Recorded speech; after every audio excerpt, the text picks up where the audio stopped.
afternoon, good evening, ladies and gentlemen. Depending on what time you're watching this, what part of the world you're in. This is Chris again, coming in with another review. Today's review is that Tudor Pelagos that Roman was kind enough to lend it to me from LuxuryBazaar.com, guys.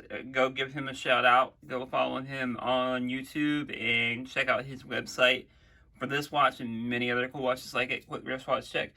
I'm indeed wearing another lightweight titanium watch, that Mito that my buddy Eric lent in. If it weren't for guys like Roman and Eric, the channel wouldn't be around, guys. I wouldn't be able to check out cool pieces and show you guys some pretty cool pieces.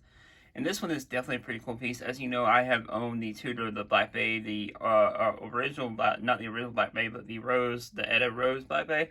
I've never gotten to hold a Tudor, the Pelagos, excuse me. I think I'm saying that right, guys. But I've never gotten to hold a Pelagos in hand until now. And I gotta say, this is one watch that honestly kind of surprised me.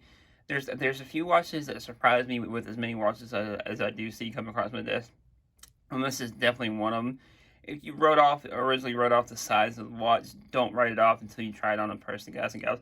I've tried this now, and of course, if you've seen that video, I've tried, I guess it's sister or cousin, the Sea Dweller, which I would say this is compared to a lot the Sea Dweller and the Planet Ocean range up from Omega. I would say those three are in the same ballpark. This is definitely the tooliest of the three, hence why I think this is the ultimate tool watch. This definitely is a tool watch. It's not based on looks alone, and don't get me wrong, it does work and look really well, especially to my eye. Now, this is something completely original from Tudor, by Tudor, which of course is Rolex's sister company, meant to be an affordable version of a Rolex.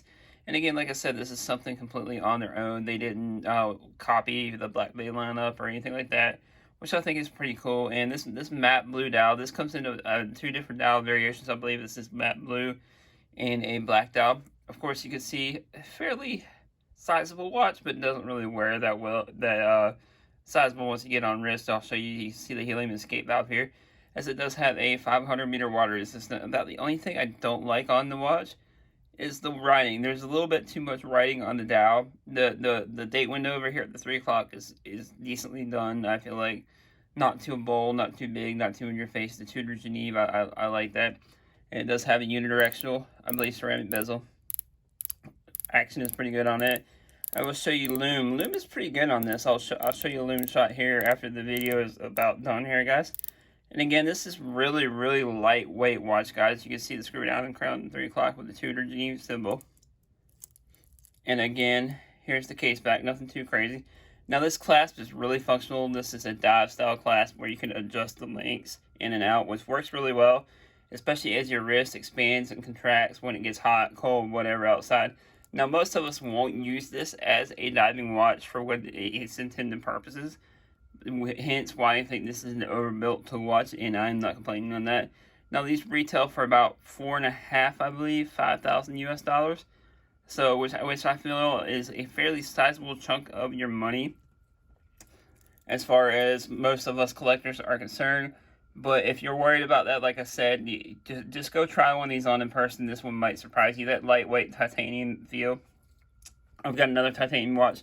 I'll take off this Mito and show you side by side. I'm not sure exactly on the exact weight, but this sucker does wear light. It feels fairly light compared to this Mito, and the Mito is really light, guys. So just to show you guys like a side by side comparison of what it looks like. And again, those white hour markers look pretty cool on there. And again, this is one that has really surprised me. And you can come out the gates firing its guns, like as I mentioned. It's just, if you can't tell, I really love this watch a lot more than I thought I would. Now, do I love it enough to pay the $4.5, $5,000? Maybe at some point. I do still miss that Breitling, so I'm probably going to get the Breitling first. This may be a contender for the collection at some point. Like I said, this definitely is a great everyday wear. They do have the left-hand drive version as well, which I'm not sure. Don't quote me down there, but I believe it was a little bit more limited. So for you lefties out there, they do have a left-hand drive version. It does have a sapphire crystal, and it does house, as you can see, it's a little bit thicker. It houses that Tudor in-house movement MTO 12, I believe it's called, guys. Don't correct me if I'm wrong down there. It is a 50mm lug to lug, so that's what helps it wear really well. It's got almost a cushion style case, 22mm lugs. So if you were to swap out the bracelet, I think if I owned this, I would probably swap out the NATO every once in a while, but I feel like I would wear the bracelet on this a lot. And I will show you guys what it looks like on my 7.5-inch wrist, guys. And again, there is that diving clasp. You can adjust it to fit your wrist, which is a pretty cool feature. And you can see overall, it doesn't wear that bad, guys. Let me know what you think down in the comments below. If you haven't already, please like and subscribe. Have you had any experience with the Pelagos? Do you like the lineup, the range? Are you thinking about the Pelagos over a Black Bay? Because as you know, don't get me wrong, I love the Black Bay, but you just hear about it day in, day out. You do hear a little bit about the Pelagos, but not a lot. So I feel like it needs a little bit more love, guys and gals. Let me know what you think down in the comments. If you haven't already, please like, subscribe. And again, I will try to throw in a loot shot here at the end of the video. And hit that notification bell as I do come out with reviews on the daily. Thanks again to Roman for lending this out, guys. Go check this out on his website and many other cool pieces. I'll leave a link down there below. And I will see you guys in the next one. Peace. Here's a quick loom shot, as promised.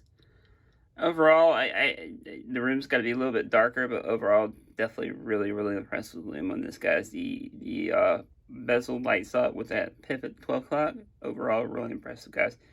Alright, guys, just a quick little loom shot here in the end of the video. Thanks for sticking around to the end. I will see you guys in the next one. Peace.